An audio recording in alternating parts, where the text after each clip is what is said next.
On the C5 here, we have an aftermarket shift knob. I want to make this pretty stock interior, so I ordered a factory style shift knob. This is a reproduction shift knob. This is a used gear selector indicator. And then I got a brand new shift retaining pin. These are pretty hard to find used, so had no choice but to spend the big bucks on a new one. So let's get this thrown in here. It should look a lot better. I don't know if it will necessarily feel better. This one actually feels pretty good, but I just want factory for the shift knob, at least right now. So let's take this one off. So this aftermarket shift knob is held on with 3 Allen screws, really tiny set screws. This is a 5/64.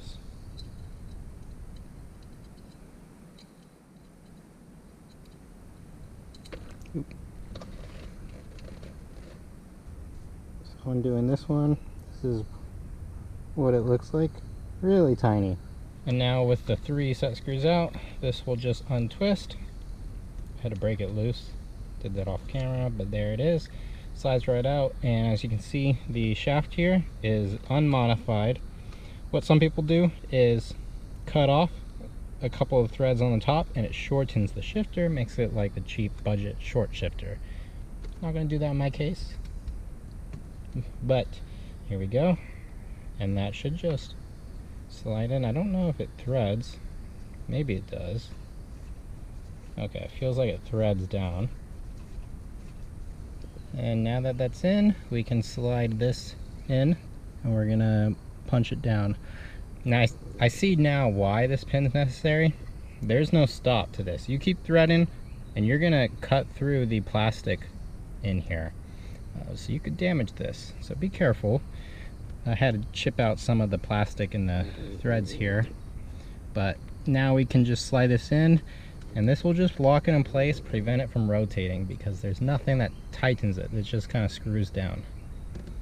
So let's see if we can push this down. Might need something a little bit heavier. Just took a rubber mallet, an extension, tapped it in lightly, and it's not all the way down, but I don't think it needs to be all the way down. That's pretty good. It's a snug fit, and I think that's because I threaded a little bit too far, so I got some that plastic in the threads. But then this should just slide, press in, just like that, and there we go. So this is the factory shift knob.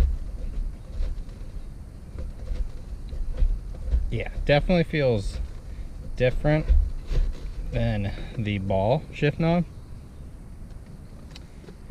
Now, obviously, the sore thumb remaining in the interior is the leather shift knob boot.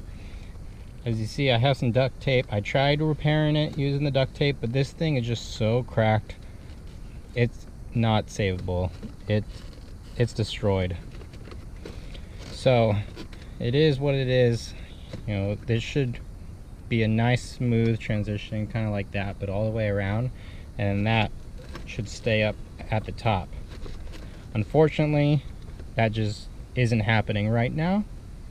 Now, on the other side, not only is that a sore thumb, the parking boot cover here, same thing, just old, disgusting leather right now.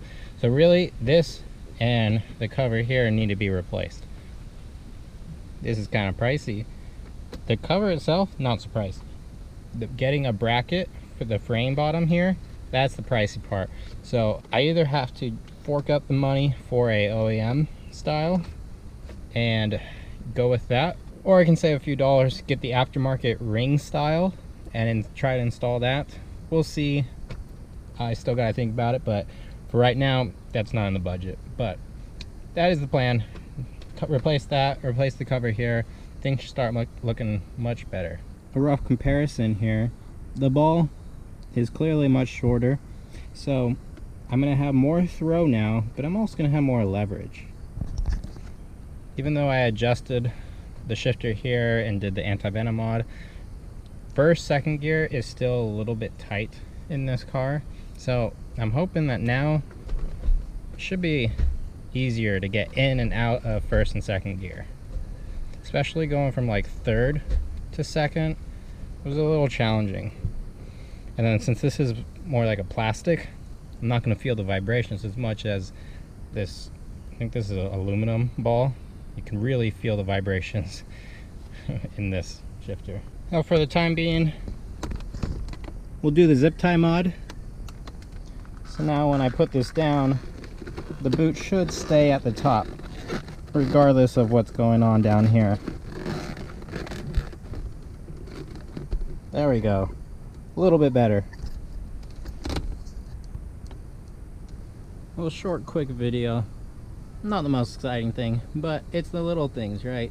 Now in hindsight, I would have just paid for a brand new one of these if I would have known I had to get a brand new key insert anyways. But oh well, whatever. We're kind of sticking with the theme of this car is over 200,000 miles, remember, so the interior is going to represent a 200,000 mile car. Not something that's trashed or anything, but it's definitely high mileage. The seat is a little worn down. The foam, definitely new foam would fix that right up, and I'm actually really considering that, considering in the last video how good this seat came out. I'm really considering it, because now that sticks out so bad. But so thank you for watching. I'll see you in the next one.